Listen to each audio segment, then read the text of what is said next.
Um, big week in front of us. Two teams I think that are very good, and with VCU what they did last year in Kansas, probably the second winningest program in the country. We've got a lot on the table, and our biggest thing right now is continue to get healthy. I think Collins right now is getting close to being a guy where I think he should be a consistent 30-minute type player, but he's still not quite there. But he makes a world of difference when he is. Gilchrist is questionable for the game, but I do expect him to be ready to go for Kansas for sure. Our team, I think, is getting better. Our defense has certainly improved since the first week of play. We're starting to get strong play from our two inside guys in Torlin Fitzpatrick and Ron Anderson. I think both those guys are doing a great job on the glass, great job defending and communicating on the defensive end, and then scoring and being effective. Ron a little bit more inside, Torlin knocking down three-point shots. His numbers right now are extremely impressive. I'd still like to get a little bit more from our wings. I think Vic's been a little bit on and off, and I think he can do a lot more for us. I don't think Sean's playing the way he's capable of playing, neither is Hugh. They're doing things to help us, but I think there's still another level those guys can get to. But, we just got to continue to get better. Poland's getting an update tomorrow. He could possibly get cleared tomorrow.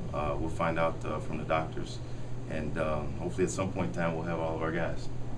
With Gus being injured, talk about the play of the forwards. It's been impressive. I think they've done a great job rebounding, great job scoring, and really being smart players out there in the court and not getting themselves in serious foul troubles where we become even more depleted. So I'm very pleased. I think Ron is showing great leadership out there in the court. His energy level that he brings is exactly what we need, and I think his teammates feed off of that. And Torlin is starting to get more and more comfortable. He's been a guy that's worked extremely hard over the summer, and I was expecting him to be kind of this guy a little bit earlier, but now I'm seeing what I thought I'd see out of him, so I've been very pleased with those two guys. Stan, you talk about Collins maybe being a 30-minute guy. Are you ready to a point where he could start this next game, or you still like him coming off the bench? No, I'm probably going to start him. We worked with that today as him as a starter. I started him in the second half of the game against FAU, and I do see him as our starter, especially when he's healthy. He's pretty special. What are the most special things you see about him? He just has the ability to get in places you don't think he can get to, and then he makes a play out of something that looks like there's nothing there. And it's, even as a coach, you sit there and say, wow, I didn't see that.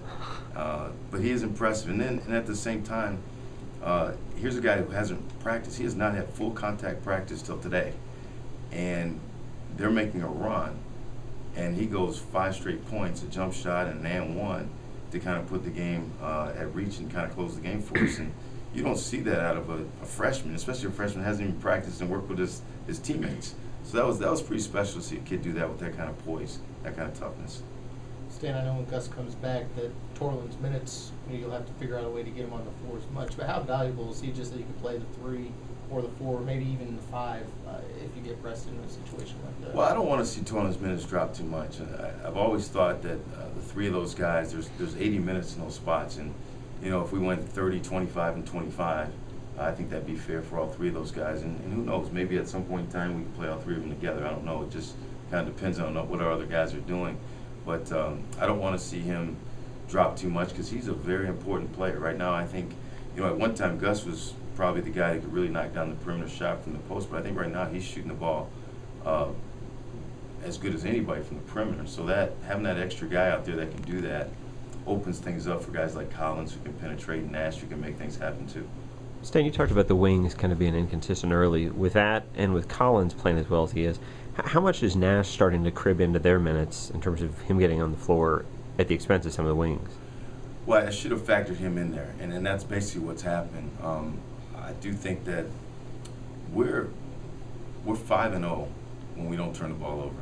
I don't know what the number, if it's 11, 12 or something, right, but we haven't lost a game when we're positive assist turnover ratio and it's below maybe 12 or something like that.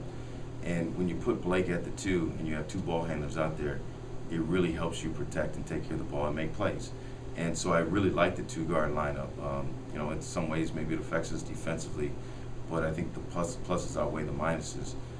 So until I see maybe what I need to see from some of the other guys, I'm going to go with that lineup. Has Blake, is the biggest minus with him at the 2 defensively? Yes.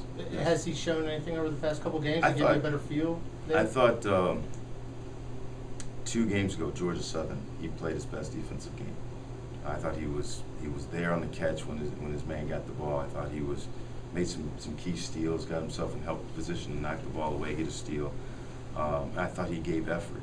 I thought in the FAU game, him chasing the screens, he was a little bit late. He was a little bit late when his man caught the ball and got some shots up. The freshman who was barely on our scouting report had 20 points. That was Blake's guy.